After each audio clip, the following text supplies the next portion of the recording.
নমস্কার, আপনারা দেখছেন সংবাদ ৭ দিন ইউটিউব চ্যানেল। জানাবো আজকের বাছাই করা ১০টি তাজা খবর। শুরুতেই সংবাদ শিরোনাম।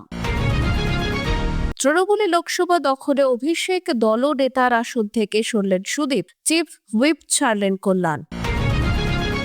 ভেলাই করে শ্মশানে ঘাটাল মাস্টার প্ল্যান কোথায়? প্রতিশ্রুতি ডুবল জল কাদায়।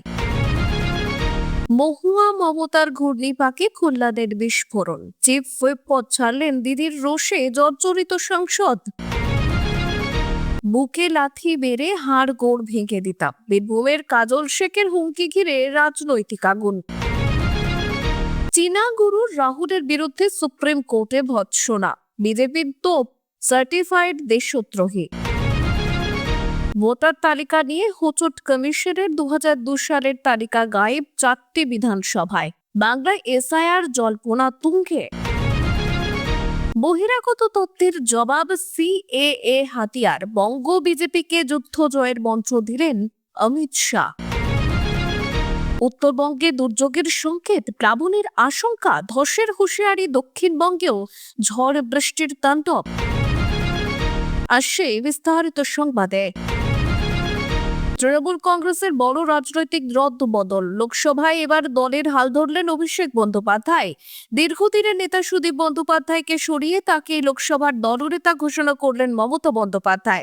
একই সঙ্গে চিফ হুইপের পদ ছাড়লেন কল্যাণ বন্দ্যোপাধ্যায়ও। দিল্লিতে তৃণমূলের সদর দপ্তরে জরুরি বৈঠক নেওয়া হয় এই বিস্ফোরক সিদ্ধান্ত। বাদল অধিবেশনে অংশ নিতে না পারায় সুদীপ কার্যত সংসদ থেকে দূরে। তার অনুপস্থিতিতেই সাংসদদের নেতৃত্ব দিচ্ছিলেন কল্যাণ।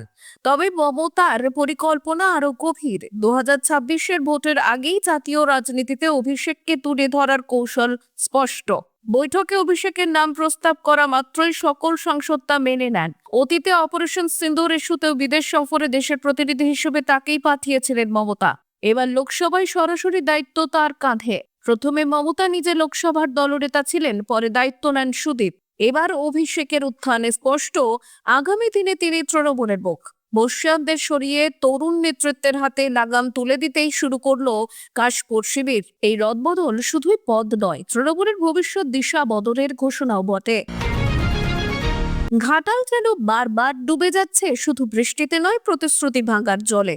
নাগারে বৃষ্টিতে ১.৫ মাস ধরে জলমগ্ন শহর আবার কাঁপিয়ে দিল এক মর্মান্তিক ছবিও। প্রাক্তন কাউন্সিলরের স্ত্রীর মৃতদেহ ভেলাই করে শ্মশানে পৌঁছানো দৃশ্য ভাইরাল হতেই রাজনীতির পারদ চড়ল তুঙ্গে। রবিবার মৃত্যু হয় ঘাটাল পুরসভার ৯ নম্বর ওয়ার্ডের প্রাক্তন কংগ্রেস কাউন্সিলর কানাইলাল চৌধুরীর স্ত্রীর, কিন্তু শ্মশান ও জলের তলায়। তাই কলার ভেলায় বেঁধে ২ কিলোমিটার পথ টেনে নিয়ে যেতে হয় মৃতদেহ। এই দৃশ্য চোখে আঙুল দিয়ে দেখিয়ে দেয় ঘাটাল মাস্টার প্ল্যান শুধুই সভার মঞ্চে আটকে। বিজেপি তৃণমূলকে এক হাত নিয়ে বলছে এই ছবি সরকারকে ব্যর্থতার প্রতিচ্ছবি হিসেবে দেখাচ্ছে। পাল্টা তৃণমূলের দাবি বিজেপি অযথাই রাজনীতি করছে। জলমগ্ন এলাকায় এভাবে দেহ নিয়ে যাওয়া অস্বাভাবিক নয়, কিন্তু প্রশ্ন একটাই, কতদিন এমনই চলবে? গত লোকসভা ভোটের আগে দেবকে পাশে বসে মুখ্যমন্ত্রী ঘোষণা করেছিলেন রাজ্য সরকারের টাকায় হবে মাস্টার প্ল্যান, কিন্তু বাস্তবে কিছুই হয়নি। সাম্প্রতিক বৈঠকেও তেমন অগ্রগতি নেই। ঘাটাল এখনো ঘাটালেই রয়ে গেছে। পরিবর্তনের বদলে ভাঙা প্রতিশ্রুতির ভারেই তলিয়ে যাচ্ছে শহর।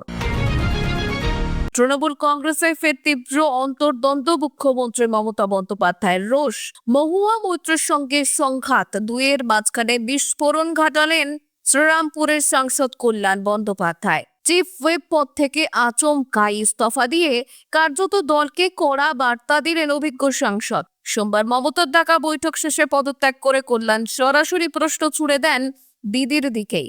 অনেকেই সংসদে আসেন না, তাদের কিছু বলা হয় না। আমি প্রতিনিয়ত হাজির, কাজ করি, তবুও আমার দিকে আঙুল।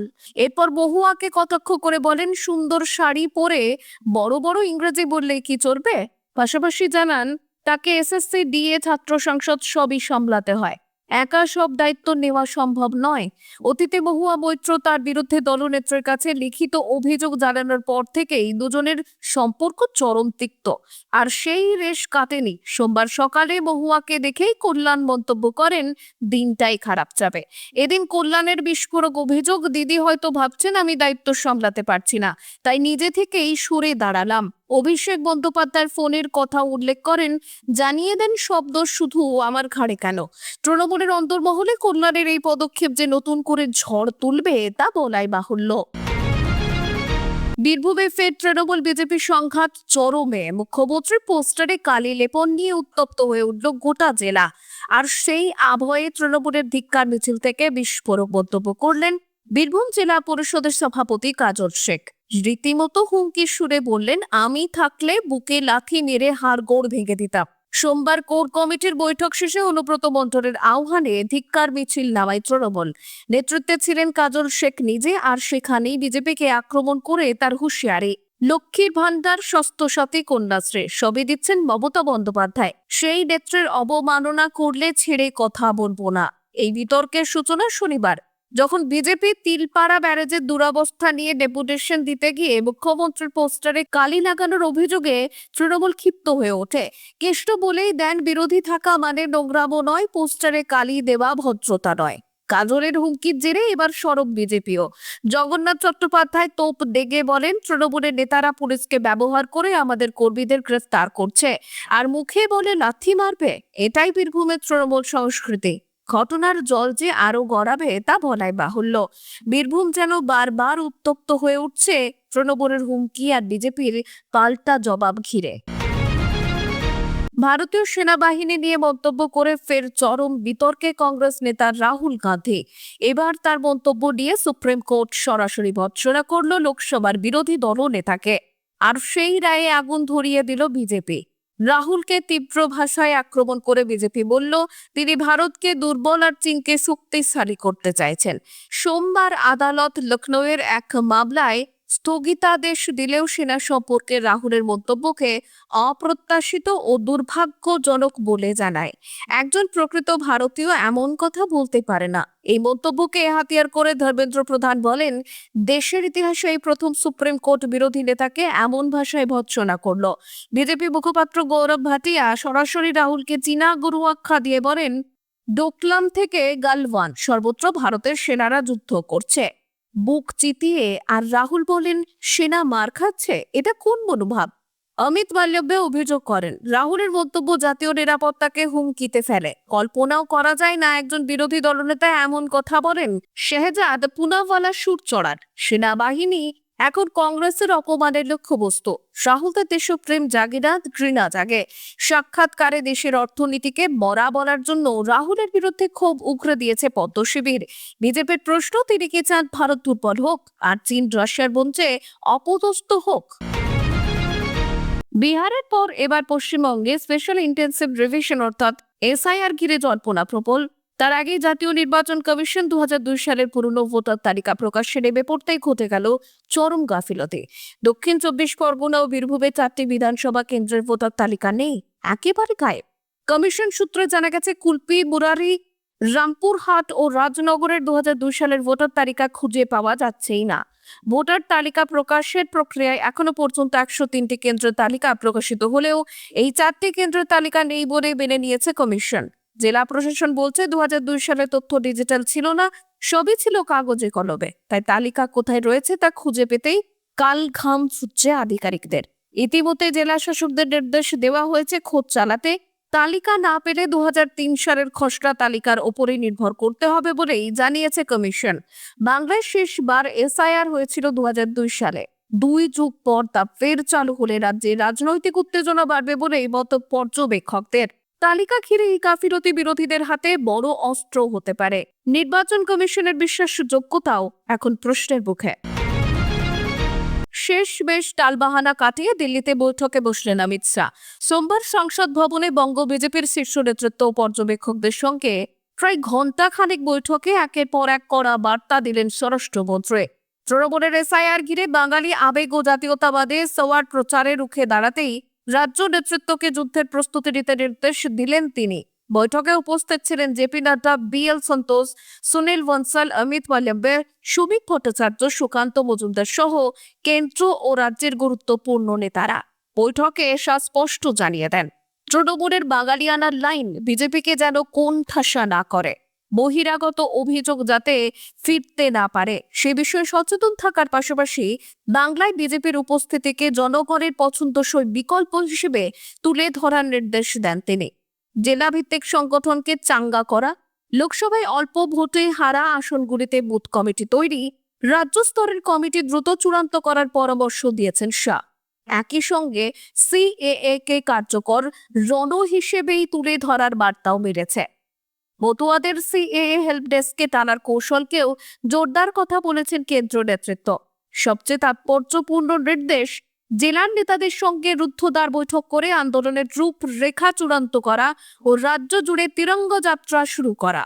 অর্থাৎ তৃণমূল যখন এসআইআর ইস্যুতে স্বর গরম হবে, ঠিক সেই সময় দেশপ্রেমের আবেগ উস্কে পাল্টা পথে হাঁটবে বিজেপি। আগামীকাল ফের শাহের সঙ্গে বৈঠকে বসতে পারে শ্রমিক সুকান্তরা। বাংলায় এবার বিজেপির প্রতি পাল্টা লড়াই যে জোরদার হতে চলেছে তা বলাই বাহুল্য। দক্ষিণবঙ্গে দফায় দফায় বৃষ্টি চললে উত্তরবঙ্গে আবহাওয়ার চিত্র ভয়াবহ। আলিপুর আবহাওয়া দপ্তরের পূর্বাভাস অনুযায়ী দার্জিলিং, কালিম্পং, জলপাইগুড়ি, আলিপুরদুয়ার ও কোচবিহারে মঙ্গলবার ও বুধবার ভারী বৃষ্টির সম্ভাবনা। বৃহস্পতিবার দার্জিলিং, কালিম্পং ও জলপাইগুড়িতে অতি ভারী বৃষ্টি হতে পারে। উত্তর ও দক্ষিণ দিনাজপুর, কোচবিহার, মালদা জেলাতেও ভারী বৃষ্টির পূর্বাভাস রয়েছে।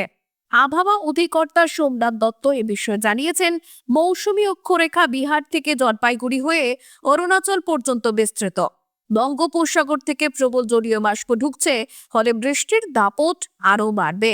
তিস্তা, তোরসা, জলঢাকা নদীর জলস্তর বাড়ার সম্ভাবনায় প্লাবনের হুঁশিয়ারি। দার্জিলিং, কালিম্পংয়ে ধসের আশঙ্কা প্রবল। শুক্র থেকে রবিবার পর্যন্ত উত্তরবঙ্গের 5 জেলায় বিক্ষিপ্ত ভারী বৃষ্টির পূর্বাভাস। অন্যদিকে দক্ষিণবঙ্গে এই সপ্তাহে আর্দ্রতাজনিত অস্বস্তি বাড়বে। সোমবার থেকে বুধবার ও বৃহস্পতিবার কয়েকটি জেলায় ভারী বৃষ্টির সম্ভাবনা। মঙ্গলবার সব জেলাতেই হালকা থেকে মাঝারি বৃষ্টি, বজ্রবিদ্যুৎ সহ। বুধবার ও উত্তর দক্ষিণ 24 পরগনা, নদিয়া ও বুধবার উত্তর ও দক্ষিণ 24 পরগনা, নদিয়া ও পূর্ব বর্ধমানে ভারী বৃষ্টির সম্ভাব্য। বৃহস্পতিবার মুর্শিদাবাদ, মেদিনীপুর ও বাঁকুড়ায় ঝড় বৃষ্টির সম্ভাবনা রয়েছে। আজ কলকাতার তাপমাত্রা 32 ডিগ্রি ছুঁতে পারে, বাতাসে আর্দ্রতা 97%, ফলে হাঁসফাঁস অবস্থা বজায় থাকবে। ধন্যবাদ। সংবাদ এখন এই পর্যন্তই। পরবর্তী আপডেটের জন্য আমাদের সঙ্গে থাকুন, দেখতে থাকুন। তৃণমূল কংগ্রেসের বড় রাজনৈতিক রদবদল। লোকসভায় এবার দলের হাল ধরলেন অভিষেক বন্দ্যোপাধ্যায়। দীর্ঘদিনের নেতা সুদীপ বন্দ্যোপাধ্যায়কে সরিয়ে তাকে লোকসভার দলনেতা ঘোষণা করলেন মমতা বন্দ্যোপাধ্যায়। একই সঙ্গে চিফ হুইপের পদ ছাড়লেন কল্যাণ বন্দ্যোপাধ্যায়ও। দিল্লিতে তৃণমূলের সদর দপ্তরে জরুরি বৈঠক নেওয়া হয় এই বিস্ফোরক সিদ্ধান্ত। বাদল অধিবেশনে অংশ নিতে না পারায় সুদীপ কার্যত সংসদ থেকে দূরে। তার অনুপস্থিতিতেই সাংসদদের নেতৃত্ব দিচ্ছিলেন কল্যাণ। তবে মমতার পরিকল্পনা আরো গভীর। 2026-এর ভোটের আগেই জাতীয় রাজনীতিতে অভিষেককে তুলে ধরার কৌশল স্পষ্ট। বৈঠকে অভিষেকের নাম প্রস্তাব করা মাত্রই সকল সাংসদ তা মেনে নেন। অতীতে অপারেশন সিন্দুর ইস্যুতেও বিদেশ সফরে দেশের প্রতিনিধি হিসেবে তাকেই পাঠিয়েছিলেন মমতা। এবার লোকসভায় সরাসরি দায়িত্ব তার কাঁধে। প্রথমে মমতা নিজে লোকসভার দলনেতা ছিলেন, পরে দায়িত্ব নেন সুদীপ। এবার অভিষেকের উত্থানে স্পষ্ট, আগামী দিনে তিনি তৃণমূলের মুখ। বর্ষিয়ানদের সরিয়ে তরুণ নেতৃত্বের হাতে লাগাম তুলে দিতেই শুরু করলো কাশপুর শিবির। এই রদবদল শুধুই পদ নয়, তৃণমূলের ভবিষ্যৎ দিশা বদলের ঘোষণাও বটে। ঘাটাল যেন বারবার ডুবে যাচ্ছে শুধু বৃষ্টিতে নয়, প্রতিশ্রুতি ভাঙার জলে। নাগারে বৃষ্টিতে 1.5 মাস ধরে জলমগ্ন শহর আবার কাঁপিয়ে দিল এক মর্মান্তিক ছবিও। প্রাক্তন কাউন্সিলরের স্ত্রীর মৃতদেহ ভেলায় করে শ্মশানে পৌঁছানো দৃশ্য ভাইরাল হতেই রাজনীতির পারদ চড়ল তুঙ্গে। রবিবার মৃত্যু হয় ঘাটাল পুরসভার 9 নম্বর ওয়ার্ডের প্রাক্তন কংগ্রেস কাউন্সিলর কানাইলাল চৌধুরীর স্ত্রীর, কিন্তু শ্মশান ও জ্বরের তলায়। তাই কলার ভেলায় বেঁধে 2 কিলোমিটার পথ টেনে নিয়ে যেতে হয় মৃতদেহ। এই দৃশ্য চোখে আঙুল দিয়ে দেখিয়ে দেয় ঘাটাল মাস্টার প্ল্যান শুধুই সভার মঞ্চে আটকে। বিজেপি তৃণমূলকে এক হাত নিয়ে বলছে এই ছবি সরকারকে ব্যর্থতার প্রতিচ্ছবি হিসেবে দেখাচ্ছে। পাল্টা তৃণমূলের দাবি বিজেপি অযথাই রাজনীতি করছে। জলমগ্ন এলাকায় এভাবে দেহ নিয়ে যাওয়া অস্বাভাবিক নয়, কিন্তু প্রশ্ন একটাই, কতদিন এমনই চলবে? গত লোকসভা ভোটের আগে দেবকে পাশে বসে মুখ্যমন্ত্রী ঘোষণা করেছিলেন রাজ্য সরকারের টাকায় হবে মাস্টার প্ল্যান, কিন্তু বাস্তবে কিছুই হয়নি। সাম্প্রতিক বৈঠকেও তেমন অগ্রগতি নেই, ঘাটাল এখনো ঘাটালেই রয়ে গেছে। পরিবর্তনের বদলে ভাঙা প্রতিশ্রুতির ভারেই তলিয়ে যাচ্ছে শহর।